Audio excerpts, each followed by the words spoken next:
generations is going to ever be able to afford a home in the United States. Gas just hit $5 for regular at the cheapest gas station, and rent is $2,000 minimum for a one-bedroom apartment. Everyone I know my age is either living with family or they're in college. I am curious what's going to happen with an entire generation who can't afford homes and can barely afford rent.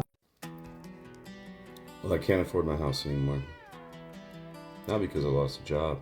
I actually got a raise. My mortgage just went up by a lot.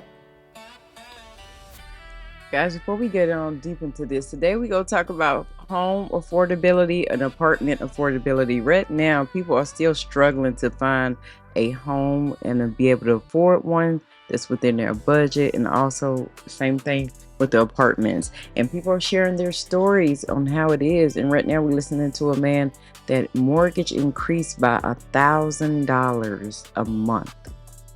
Let's listen to this story. So they say, buy what you can afford, live within your means. So I did. A couple years ago, me and a woman I was engaged to, we bought a house together. It was our first time in our 40s. So we bought the house in a small town. I drive 40 miles or 45 miles each way to go to work in a bigger town where I can make the most amount of money. And I live in a small town, so I can afford the house. It's a nice house. I love my house. It's beautiful. Over 2,000 square feet. It's great. When I first purchased this house, it was $169,000.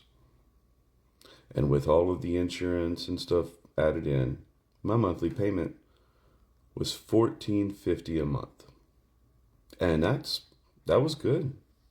And with me and her both working, combined income of like maybe $130K, we could do it. And then we split up. She moved out. Bad decision. I'm an idiot. I don't know. That's a whole nother story. But then my mortgage goes up, and they say, oh, the cost of lumber, the cost of materials have gone up. So in case anything happens to your house, we'd have to rebuild it. So the insurance has gone up. And then the value of the property went up. So my payment went from $1,450 to $1,740. And I was upset about this because my car insurance went up, like doubled. And why?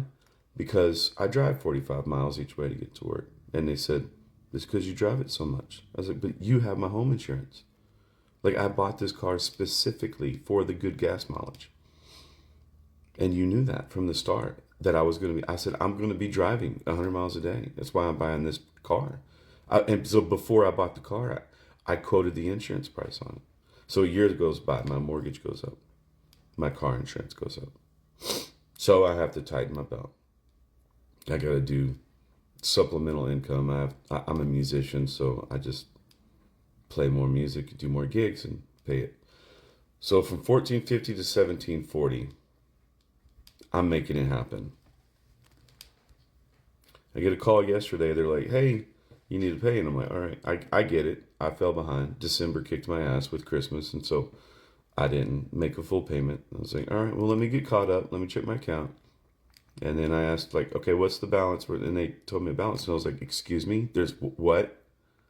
Yes, what? $1,000 increase? Oh, I would have went through the roof. And so they told me that my mortgage is now $2,500 a month. Oosh. 2 years ago, I moved into this house. This town is about 12,000 people. It's a small town. Now, granted, it's a nice house, but it's no fucking mansion.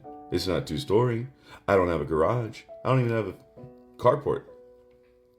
My backyard is barely fenced in. 3-bedroom, 2-bath.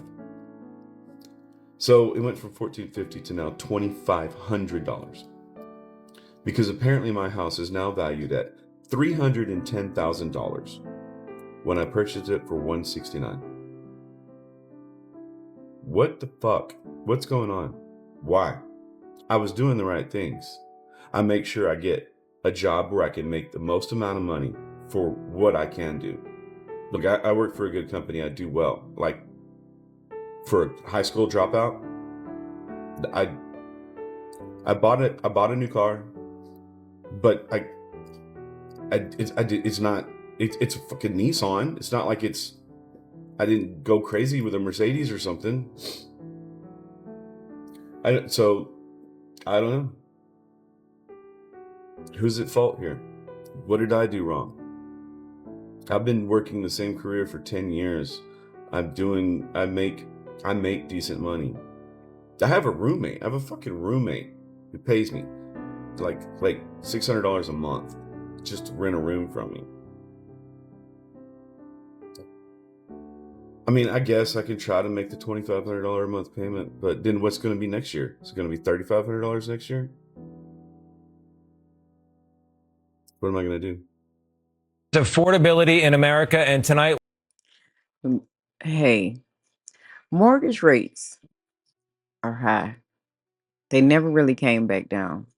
A lot of people expected the housing prices to crash, but in most areas, the prices kind of stayed the same. The average home price is still far above the pre-pandemic level for most people. Making the down payments and, first-time home buyer be like a difficult step to take, especially for a lot of young people who's just finding their way in their career and in their field. What it's like to buy a home, or try, that is. The cost of a typical starter home has never been higher. Here's CBS's Christian Benavides. The Valderrama family moved to Florida 3 years ago. Their plan, to rent for a year before buying a home.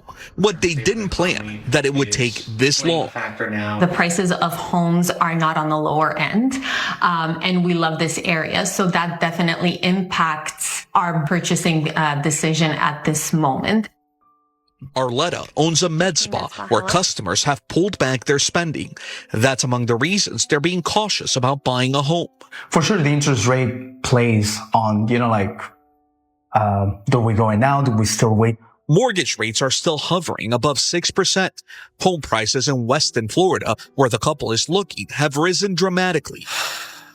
A typical starter home is above $700,000. 5 years ago, it was closer to $500,000. Is this something that you're seeing happen more and more often?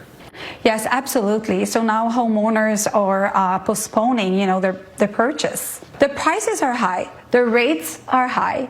The insurance is high. Nationwide, the average cost of a starter home has never been higher, at just under $200,000. A survey by Zillow found that more than 240 cities now have starter homes that cost at least $1 million. California and New York top the list. The house you could have bought 5 years ago, today, the exact same house costs you 80% more overall.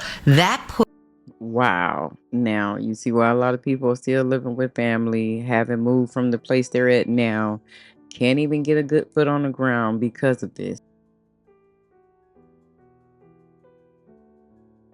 Puts housing out of reach for many Americans. Arletta and Giancarlo say they are still waiting. Well, I think we've given ourselves 2-3 years. Yeah, man.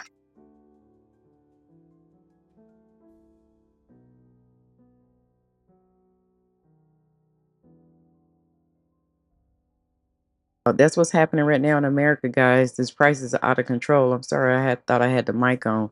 Are you having a hard time affording your home and trying to move, or even an apartment, to even qualify, and you make good money? Did you get an increase like the man that got $1,000 increase, and now you like, what? Because most times the rent be so high, so much money go towards rent, you don't even have time to save nothing.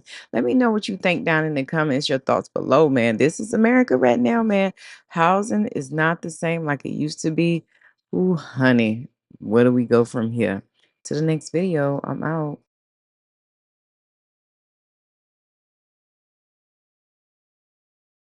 True, don't get sugar-coated. Keep it real so you know we gon' be speaking on it. Got the latest headlines on what's going down. We keep our eyes open before it all hits the ground. Southern economy, hit that light. Make sure you subscribe. Real talk, real true, real life, we go survive. I got my eye wide open for when the markets hit the ground. You got them pockets wide open when them dividends come around. Oh, baby, just hit that like, subscribe. I might teach you a little something about how to make $1 out of dime. I'm a real prepper, stockpiling before the shit hit the fan. I only trust in God, I don't depend on man. True, don't get sugar-coated. We keep it real and we keep it rolling.